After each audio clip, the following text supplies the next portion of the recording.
I was about 4 or 5 years old, and my parents had just separated. My mom was living in a 2-bedroom apartment. I had my own room, but I preferred to sleep in her bed whenever I was staying with her.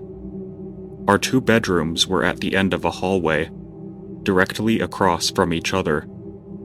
Our apartment was on the first floor, and I remember that it was in the middle of the summer, and my mom had a window open in her room, which was directly behind the bed. Anyways, I woke up in the middle of the night and remember sitting up and noticing that our cat was sitting in the doorframe of my mom's room. Her door was open and you could partially see into my bedroom. This was strange because our cat was typically always in bed with one of us. As I was watching him, he walked into my bedroom and meowed. I turned to face my mom and wake her up. In the 3 or 4 seconds that it took her to wake up and ask me what was wrong, we both looked back up in the doorframe, and there was a man standing by my open door, making his way out of my bedroom. I still don't know how my mom managed to do it so quickly, but my mother proceeded to pick me up and literally throw me out of the screen window. Again, we were on the first floor, and it was maybe a 3-foot drop to the ground, so there wasn't any real danger of getting hurt. She quickly followed me out the window, and we were able to start screaming for help, and somebody called 911. The police came, but didn't see any signs of forced entry. The only thing they found was that our front door was unlocked, which led them to believe that the man must have left out that door. The strange thing was that my mom swore up and down that she had locked the door that night, with both the chain lock and the deadbolt. About a week later, she was cleaning the kitchen and opened up the closet where the water heater was. She found a notebook with names and drawings, as well as a pair of gloves and some gum wrappers. The police were called again, but all they could do was speculate that the man had been in our house and hid until we were asleep.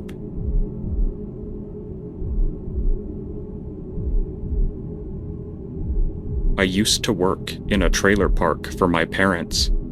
Quite often, people would start using methamphetamines or other drugs, and would begin to fall behind on rent and get evicted. Whenever we evicted someone, their trailer was usually torn to hell, and too damaged to actually do anything useful. Essentially, to prevent from having a pile of garbage trailers in the middle of the park, we'd buy it from them and just tear it down. But the scariest and creepiest part was that many of these drug-addicted occupants had children. More than half of all the children's rooms I found had locks on the doors, from the outside. Inside the children's rooms, it was always quite evident that the kids would sometimes be locked inside for days at a time, due to the bathroom corners that we would sometimes find. I don't think that you need much more detail than that. The doors on the insides of the rooms typically had scratch marks along the edge of the door and around the door frame. Sometimes the scratch marks were even on the door itself. Getting rid of all the stuff inside before beginning the demolition process was always frightening to me. Amongst all the filth, I was always afraid that I'd end up finding a dead child's body somewhere. Thankfully, it never happened, but in my opinion, the odds of it potentially happening were quite high.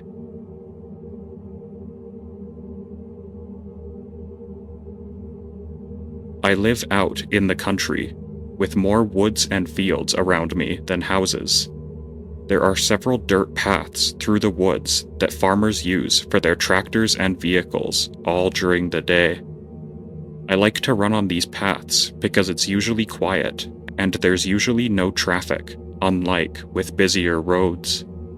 During the hottest part of the summer, I run at night because it's much cooler outside. So one night, it had rained during the day, so all the tracks on the path were gone. I was out running around at midnight, and I had an uneasy feeling. I didn't see anything, however, but then I circled around, and on my second pass down a particular way, I saw my footprints. But then, another set of footprints, bigger than mine, that hadn't been there before. Then, to my horror, I saw that they made the same turn that I had just a few minutes earlier. I cut my running short that night. I never saw anyone, but still.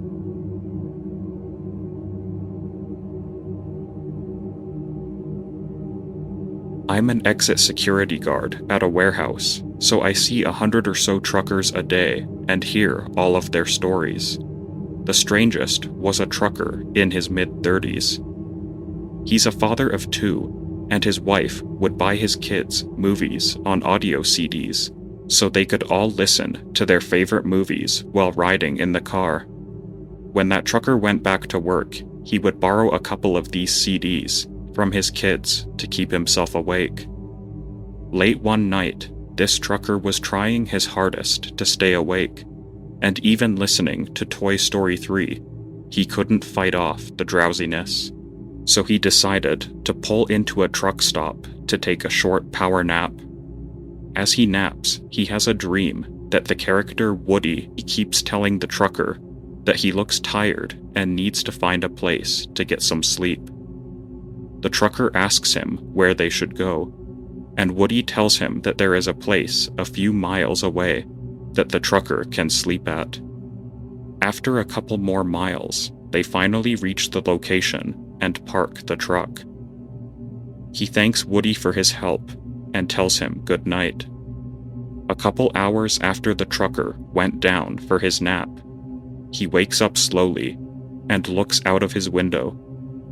He realizes that he's no longer at the truck stop that he was at, but instead at a Walmart 30 miles away. He has no memory of driving after stopping to sleep at the rest stop.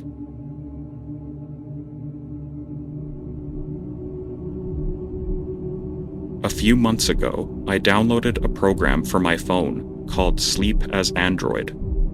I brought the premium version of the app for the extra features to record sound throughout the night when volumes reached a certain threshold. It would activate when I would snore or move around. I would usually spend the next evening going over some of the recorded sounds. Everything was pretty normal until I listened to something out of the ordinary. It was near the beginning of April, and I had the apartment to myself. The app started picking up my snoring, and then the hairs on my neck stood up as I heard my doorknob moving. Following this, you can hear the sound of my bedroom door opening, very slowly. I was confused and a little worried. Everything was still locked up. Nobody came home. The chain lock was still latched on the front door, and my landlord doesn't live in town. I don't use the app anymore.